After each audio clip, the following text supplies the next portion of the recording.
En noticias del consumidor, mañana finaliza la semana del asesor financiero en Nueva York que trata de aconsejar a la población sobre la importancia del manejo de sus finanzas desde la universidad de sus hijos a su jubilación. Si desea asistir a los paneles o recibir asesoría financiera individual y gratuita, están en Times Square Plaza desde el mediodía hasta las 4 de la tarde. Ya lo saben. Mucha gente no sabe qué es lo que un financial advisor de qué manera puede beneficiar a una familia, a una persona que está trabajando, cómo le puede aconsejar para que sus hijos vayan al colegio, para poder ahorrar suficiente para comprarse una casa. You're watching First Business, financial news, analysis, and today's investment ideas. Financial planners are taking over Times Square this week. They are in New York, doling out free investing advice. Nicholas Stuhler, CEO of Advice IQ, came up with the idea of taking it to the streets. Good morning, and what's your goal? The goal of National Financial Advisor Week in Times Square is to educate investors that no matter how rich they are or poor they think they are, they can get a financial advisor that's vetted, trustworthy, that wants them as a client. Because the problem in America is about 50 million American households don't have a financial advisor, and the reasons they don't have one are for wrong reasons. They think that they don't have enough money, they think that they don't have any issues that can be fixed, and there's a whole host of ill they don't trust. And the reality is every investor can and should get an advisor. As you are well aware, there are cases of investors getting swindled by financial planners. So what's your advice here? A lot of things. Number one, when someone tells you something that sounds a little too good to be true, it might be too, it might not be correct. So dig very, very deep.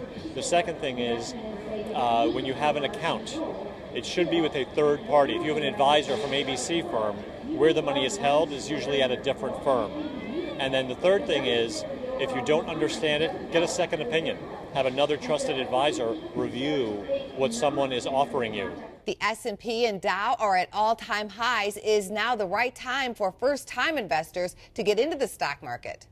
Well, that's the age-old question, but the experts over the last 3 days here at National Financial Advisor Week have been saying that in many cases the market is not overvalued, but really you should be in the market at the appropriate levels over the long haul. Well, today is the final day. You will be in Times Square. What are some questions you are hearing from the audience?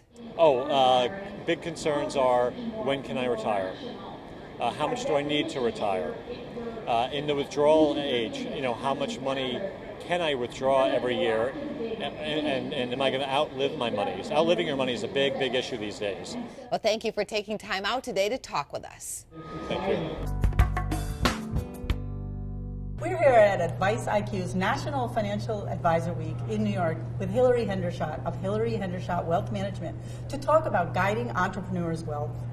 Welcome, Hillary. Thanks for joining us. Thanks, Daisy. Thanks for having me. So you work with a lot of entrepreneurs out of your Silicon Valley practice. How is that different from working with a non-entrepreneur? One thing I find about working with entrepreneurs is that they tend to have inconsistent, or I would say lumpy, income over time. So in terms of planning, there's this idea with most investors or clients that you can set it and forget it, but in terms of a savings rate. But with entrepreneurs, the idea of achieving a retirement number instead of slow and steady wins the race is more like clamoring to the finish line. So it's a lot of art and less science. Now, I know you refer some of your entrepreneurs to business coaches and other professionals. How important is it that an advisor have a strong network of professionals to help out when working with entrepreneurs? Oh, it's really critical. So with entrepreneurs, time is one of their most scarce and valuable resources. And I have referred clients to business coaches, and in many cases those business coaches have helped grow their businesses in one case dramatically, and then in that client's mind, I'm a significant part of that business growth. For another client, I was able to refer her to a mortgage advisor, a mortgage broker, who found her refinance, was able to qualify her inconsistent income. And for that client, she consistently thanks me for that referral more than any other work that I've done for her. So, I can see how that's beneficial for an advisor. Yeah. What are some of the common personality traits of entrepreneurs that advisors should be prepared for? Entrepreneurs are really smart, so they're going to ask you a lot of questions, but then typically once they trust you, they'll trust you, although be prepared for a curveball every once in a while. They're also really optimistic. So in good years, they're going to tend to lean toward thinking that things are going to continue to go really well. So in many cases, as an advisor, you need to be prepared to kind of rein them in a little bit. And they're also really energetic. So just be prepared for kind of anything. Always be there to answer the phone. Any final advice for advisors who may be starting to work with entrepreneurs? So entrepreneurs occasionally are in receipt of large sums of money. And as an advisor, you want to constantly be in communication with your client because entrepreneurs can make big decisions on the spur of the moment that dramatically impact their financial picture. So you want to always be asking questions and figuring out what's going on. Thanks for your insight, Hillary. Thanks, Daisy. We're here in Times Square with Larry Light of Advice IQ to talk about National Financial Advisors Week. Thanks for joining us. Glad to be here. So tell us a little bit about what this week is all about. There seems to be a lot of commotion going on behind me. Right. We're showcasing financial advisors here in Times Square all week long, and people can just come by and listen to good financial advice from the stage, and they can go and get a free session, just a little checkup on their finances. I know some people that say, I don't make enough money for a financial advisor. Other folks who say, I'm too young to get a financial advisor. Do you think everyone needs a financial advisor? Yes, I do. For one thing, the young people need help setting up their lives. They don't cost that much despite what people think. Yeah, there's some advisors who only want rich people, but there's a lot of them that don't. And some of them, when we've had some appear this week, cater to millennials, people who are just starting out, and who wonder about how do I get rid of my student debt? And there's really some smart ways of doing that. You want somebody you can feel at home with, somebody who doesn't talk down to you, and somebody who can give you sound advice and who will not say silly things to you like, I'm going to make you rich. They won't. So what are some red flags that people should keep an eye out for when seeking out a financial advisor? If somebody makes you a promise that, oh, I can increase your money 20% a year guaranteed, run the other way. If they say, I'm going to keep your money, run the other way. That means if Bernie Madoff, for instance, he was the so-called custodian for his clients' money. You need a third party like Schwab or TD Ameritrade who will keep the money, and you know it won't go away. So should people look for a no-fee advisor, or does it matter if they actually get an advisor that takes a percentage of the investments? Are there any general rules about that? Not really. It depends on what you're comfortable with. You can have an advisor you'll pay a flat rate to, and they'll just give you a plan. Others will actually run your money for like 1% of your assets per year. And then there are stockbrokers who, in effect, are sales folks, and they earn money from commissions. But they're not automatically bad. In fact, some of them are very, very, very good. A lot are. The thing to do is to save early and save often. Make sure that you have a dedicated amount of your salary going toward a 401k, an IRA. Even if you don't make much money, you've got to make sure that you're saving and saving early. I started when I was in my 20s. And believe me, it has really helped me out. Now, I couldn't save a huge amount of money, but every little bit helps. It's amazing. Albert Einstein once said, the most powerful force in the universe is compound interest. Meaning, if you save the money, the interest on it will accumulate over time, and you'll have a hefty nest egg by the time you get in your golden years. Well, thank you for your feedback. We really appreciate it. Nick Stoller, the role of the financial advisor has really changed over the past decade. No longer is it purely that of a stockbroker. Tell me, what services must a financial advisor provide to their clients right now? Advisors really need to provide a whole host of services. They call it wealth management, they call it financial planning, but it's not only investments, it's retirement planning, it's taxes, it's elder care, it's insurance.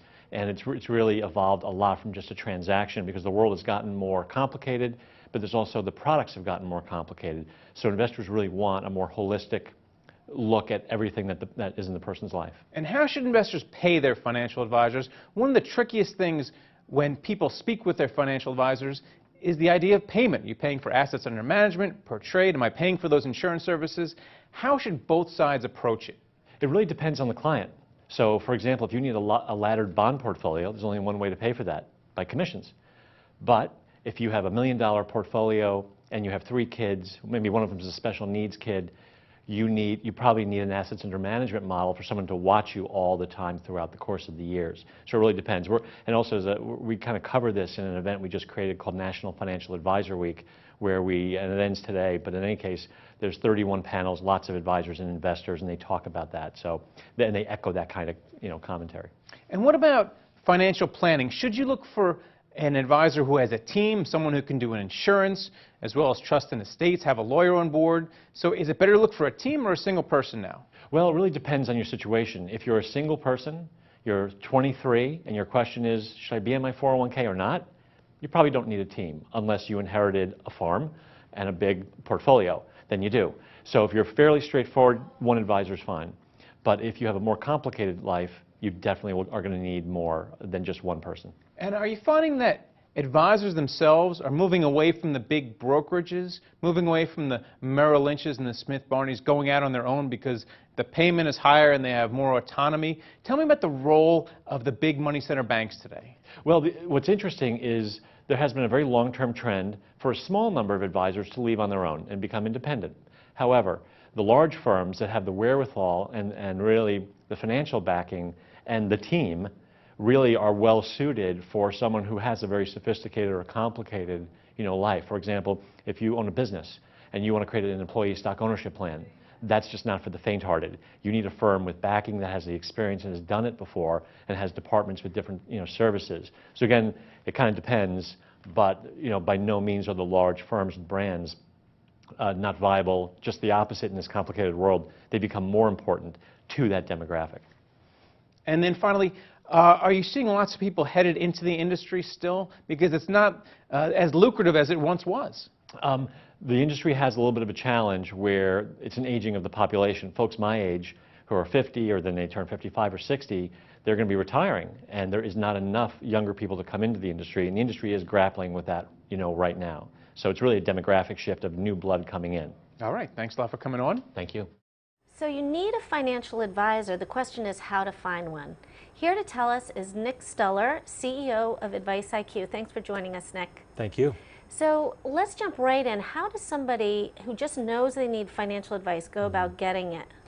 Well, there's many ways to get a financial advisor. So there are services like my company. There are many other services. There are regulators that have lists of advisors, and there's trade associations that have lists of advisors.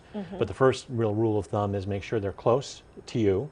Number 2, check out their background. And make sure you can do as much due diligence on them as possible. But basically the way Advice IQ works is we publish content all throughout the day, and adjacent to that content are local advisors that have passed our due diligence.